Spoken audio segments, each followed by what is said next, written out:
What is chess boxing? Well, it's simple. Chess plus boxing. Do you think this is some kind of joke? No, it's not. There are real 11 rounds. Odd-numbered 4-minute chess rounds alternate with 2-minute boxing rounds. You can win either by knockout, checkmate, or by points in the boxing matches. The first World Championship was held in the middleweight division in Amsterdam in 2003 and in 2008. For example, the championship title went to the Russian Nikolai Sazhin, and these are quadruple chess with fortresses. This version of the game for 4 players became popular in Russia in the 20th century. Their excitement contributed to their spread in many countries of Europe, Asia, and America. In London, for example, in 1885, there was a chess club that brought together enthusiasts of only 4-player chess. Among the enthusiasts of 4-player chess was the famous future world chess champion, the Cuban Capablanca. There are 2 versions of chess with fortresses, the Russian and the Western European. In fortresses, each player arranges their reserve knight, bishop, and rook in any order they choose. The difference is that in the Russian version, the pieces of a checkmated player are immediately removed from the board, while in the Western European version, they remain stationary until the end of the game or until they are freed. The rules of Russian chess state that no piece can move or step through the solid wall of the fortress. And here is the German version of 4-player chess, or this American version. There are also chess games on round boards, of course. And these aren't even the most amazing types of chess. People have played chess in so many different ways in the past, and still do now. Maxi chess with 10 by 10 boards, bear chess with matching pieces, 3-player chess, mini chess, hexagonal chess, 3-dimensional chess, and even these cylindrical ones. Throughout its centuries-long history, this game has been closely connected with the rise and fall of entire countries and empires. If you think that such a bold statement is exaggerated, then watch this video until the end. Let's go! How did chess come about? There are several legends about the appearance of black and white pieces on a checkered board. One of them says that in ancient India, a wise man named Sissa showed his invention to the ruler of the country. The king liked the game so much that he offered the inventor to choose his own reward.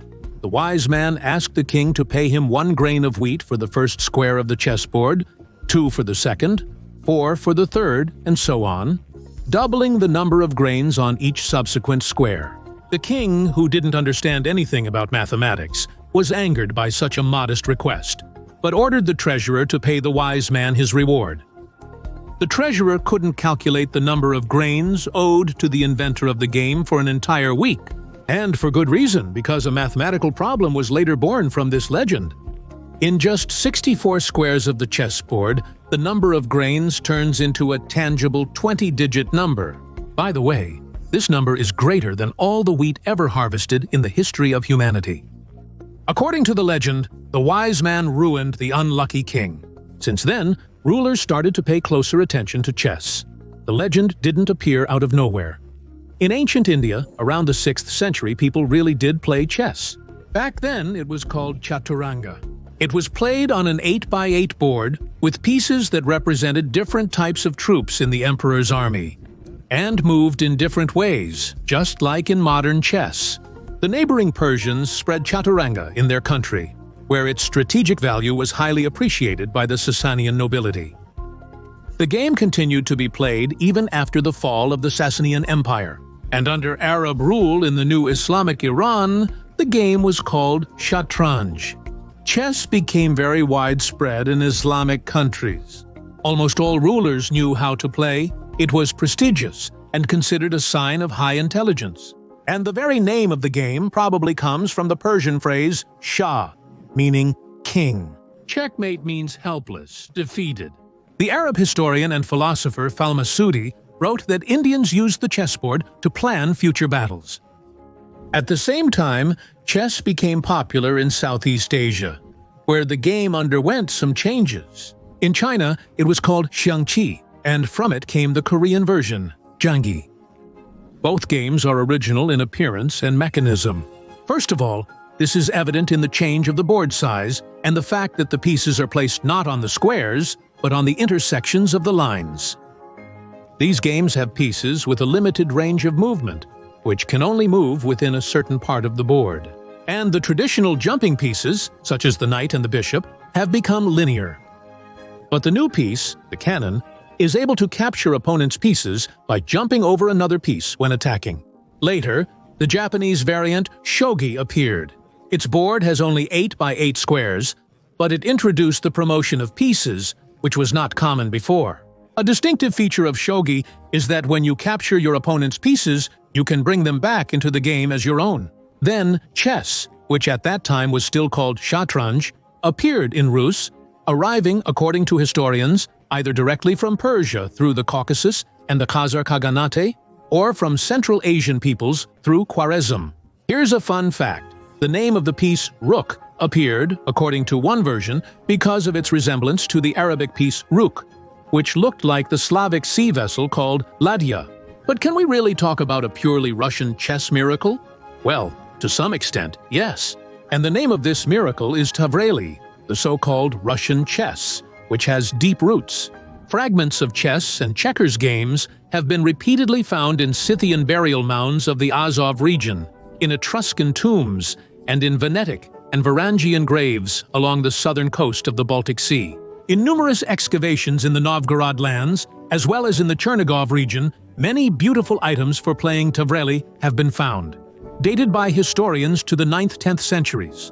This game is also mentioned in the Bylinas about Vladimir Krasnoye Solnishko and Sadko. The point is that the pieces are not captured by taking, but are taken prisoner. Towers are built, and such a tower moves across the Upper Tavreli.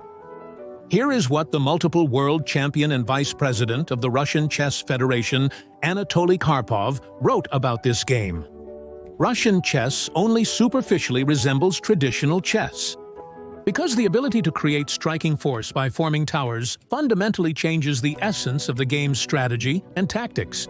As far as I can tell, Tavreli is an order of magnitude more complex than Indian chess in terms of the variety of techniques. This game is very dynamic. After all, the warriors, pawns, gain tremendous power when stronger pieces are placed on them. In just one move, a humble warrior can rise to become the all-powerful prince-queen. Of course, modern Tavreli can't be considered an absolutely accurate reconstruction of the ancient game, as the game's popularizers point out. It's basically just one of the variations of column-based chess and checkers games, a very well-thought-out variation.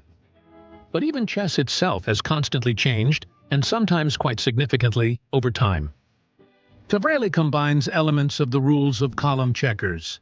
Tamerlan Chaturanga's games make you think in three-dimensional space, taking into account the towers, essentially being a fascinating variant of three-dimensional chess. At the turn of the 8th and 9th centuries, chess finally gained recognition in Europe. This happened against the backdrop of the Arab conquest of Spain. Chess, like some other features of the Arab world, penetrated Spanish culture. Then, from Spain, the game spread to Portugal, Italy, and France, and very quickly gained popularity.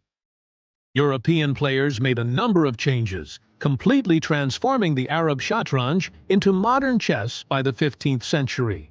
But in Italy, for example, up until the 19th century, a pawn that reached the last rank could only be promoted to pieces that had already been captured. Of course, chess found its own niche in the history of art. The very second book ever printed in English, right after the stories about the Trojan War, was a work about chess. In 1160, the first chess poem was written.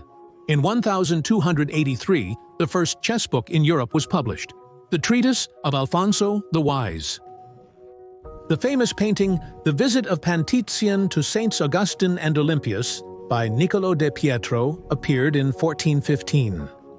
Starting from that century, chess books were published more and more often, and chess constantly appeared in works of art. This leads to the conclusion that, having adopted the game from the Arabs, Europeans elevated it even further in terms of cultural recognition. It is noteworthy that the strictest bans on chess were actually in Europe between the 11th and 14th centuries. There were no unified rules in chess, and along with regular chess, people added dice to the game and played for money. This led to a series of bans, since the European Church strictly prohibited gambling in any form. Catholic Cardinal Damiani, in a letter to Pope Alexander, called chess a devil's invention, an indecent and unacceptable game. It's funny that the most prominent chess players of that time were actually representatives of the Catholic clergy: Lorenzo Busnardo, Roy Lopez, Rui, Alfonso Cerón, and others. In Rus, the Orthodox Church also forbade the clergy from playing chess under threat of being banned from service. Here is a quote from the Sophiski collection, dated to the 13th century. "If a priest plays chess, let him be deposed from his rank." There is also a quote from the Council Ban of the Russian Orthodox Church at Tavreli, which was adopted in 1551 by the Stoglovi Sobor of the Holy Ecumenical Sixth Council. Rules 50 and 51 prohibit any kind of playing. The 50th rule of this council forbids playing for everyone, both clergy and lay people, with dice, chess, tables, cards, and other such games. Despite church prohibitions, in Europe, as in Russia, chess was rapidly gaining popularity. And among the clergy, the fascination with the game was much greater than among other segments of society. During excavations near Novgorod, archaeologists found many chess pieces dating from the 13th to 15th centuries. A chess king was found during excavations in the Novgorod Kremlin, near the residence of the archbishop during the reign of Tsar Alexei Mikhailovich. Chess was widespread among courtiers, and the ability to play was common among diplomats as well. Documents from that time have survived in Europe, which, in particular, state that Russian envoys are familiar with chess and play it quite well. Tsarevna Sofia was fond of chess.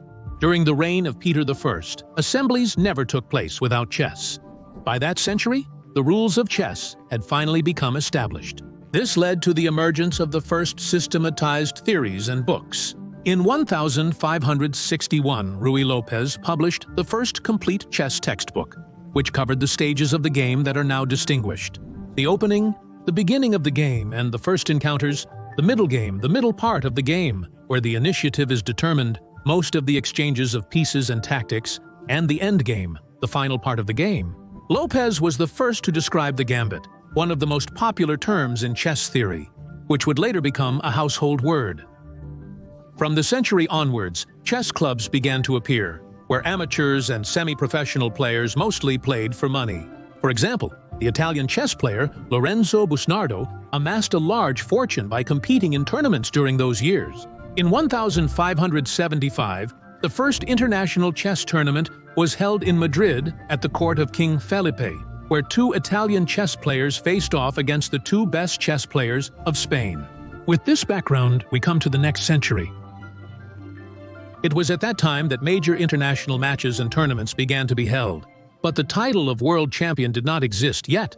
In 1851, at an international tournament in London, the German Adolf Anderssen won. He was called the unofficial chess king, as the strongest chess player of that time. Later, the title of king was taken by the American Paul Morphy, but then Anderssen took his revenge. And in 1886, the Austrian Wilhelm Steinitz was awarded the first title of World Chess Champion. In the next match, the agreement included the phrase "match for the World Championship." In the second half of the century, matches began to use clocks to control the time for moves. At first, these were hourglasses, but they were inconvenient. And soon, chess amateur Thomas Wilson invented special chess clocks, which made it convenient to control each player's move time. Thanks to this invention, fast chess games appeared, with 30 minutes allotted to each player, as well as the blitz mode with 5 to 10 minutes. Chess tournaments were gaining popularity every year and were becoming larger and more expensive. In 1924, the International Chess Federation, Fédération Internationale des Échecs, was established. Before and during World War I, relations between the Union of Soviet Socialist Republics and America in terms of exchanging chess knowledge were friendly. And during the war, the countries planned to hold a radio match between them. But it was difficult to organize, so the game was postponed until September 1945. The Americans wanted to show in that tournament that they were the hegemons in the chess world. The thing is, the Americans were 4-time winners of the Olympiads, while the Union of Soviet Socialist Republics did not participate in the Olympiads at that time. The newspaper wrote the day before that the result was obvious, and the only question was what the score would be. Meanwhile, the result shocked the entire world community. The Union of Soviet Socialist Republics players crushed the Americans with a score of 15.5 to 4.5. It became clear that state sponsorship of chess in the Union of Soviet Socialist Republics was stronger than private sponsorship in the States. The Soviet chess environment was so strong that rumors began to spread that Soviet grandmasters played among themselves in such a way that, in the end, there would be more Soviet players in the tournament bracket than representatives from other countries. But if you look at the raw numbers of chess players who were members of Fédération Internationale d'Échecs in 1966, the breakdown was as follows. The Union of Soviet Socialist Republics had about 2.5 million players, West Germany 50,000, the United States 35 to 40,000, France 8,000, Cuba 5,000, and so on. The level of the Soviet championship was so high that winning it was harder than becoming the world champion. It's no wonder that many Soviet chess players used to say, "My final, my semi-final." For a Soviet chess player, reaching the semi-finals of the Union of Soviet Socialist Republics Championship was already an outstanding achievement. It was a time when Khrushchev was banging his shoe on the United Nations table, when the confrontation between Moscow and Washington was strongly felt. It was the time of the Cold War. The first official World Chess Championship began. It took place in The Hague and Moscow from March 2 to May 18, 1948. The winner was the Soviet Grandmaster Mikhail Botvinnik. A young American chess player named Bobby said in 1947 that the Soviet Union was ruled not by Stalin, but by Botvinnik. And if he goes to Moscow and wins, then there will be peace in the whole world, and the confrontation between the two powers will end. Bobby Fischer was a legendary player. He became the 11th world champion. Many recognize him as the strongest player of the 20th century. He was also a symbol of the Cold War, as he represented someone from the free American world who became a champion. Nevertheless, Fischer studied using Botvinnik's notes. By the way, Bobby, Fischer, and Botvinnik played their match only at the Chess Olympiad in 1962. The playing hall couldn't accommodate everyone, so the game was shown outside. Botvinnik, on the first day of the game, he found himself in a losing position, and all night Mikhail and a team of Soviet grandmasters racked their brains over how to get out of the critical game, and came up with a way to draw. Botvinnik himself later wrote about the end of that game like this: "Pale as a sheet, Fischer shook my hand and, with tears in his eyes, left the hall." John Kennedy, the 35th President of the United States, wrote in an article that we Americans have become complacent, too immersed in material culture, and that we need to compete with the Soviets, including in chess. A landmark event was what they called the Match of the Century. The whole world was interested to see if the chess players of the Union of Soviet Socialist Republics could stand up to a team of champions from other countries. There were a total of 3 such matches. It is noteworthy that in 1970 and 1984, the Union of Soviet Socialist Republics team won, but in the third match in 2002, after the collapse of the Union of Soviet Socialist Republics, when strong players from the socialist countries ended up on the other team, they lost. Leopold Keimson, an American historian and specialist in the history of the Union of Soviet Socialist Republics, studying the psychology of Soviet grandmasters, believed that if we understand how Soviet people think in chess, we can understand how Soviet people make strategic decisions, and thus we will be able to get ahead of them in competition. And indeed, Soviet military officers enjoyed playing chess. Marshal Malinovsky said that chess is a very important tool in developing the thinking of Soviet military personnel. This game teaches initiative and the ability to recognize one's own shortcomings. Thus, the Americans, studying the psychology of Soviet people, including through chess, were preparing, if necessary, to turn the cold stage of the war into a hot one. The confrontation, of course, took place in all kinds of sports.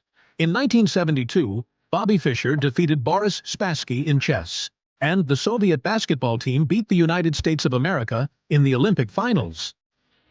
The rivalry continued in computer chess programs as well. In 1958, Mikhail Botvinnik, while giving a lecture on the prospects of computers, said that perhaps soon there would have to be two world championships, one between humans and one between computers. Botvinnik believed that a computer would soon be able to easily defeat a human. And, for example, former world champion Max Eva believed that a computer would never be able to play better than a human, since it lacks creative potential and intuition. Computer programs of the 1960s could only beat a human at dominoes, let alone chess.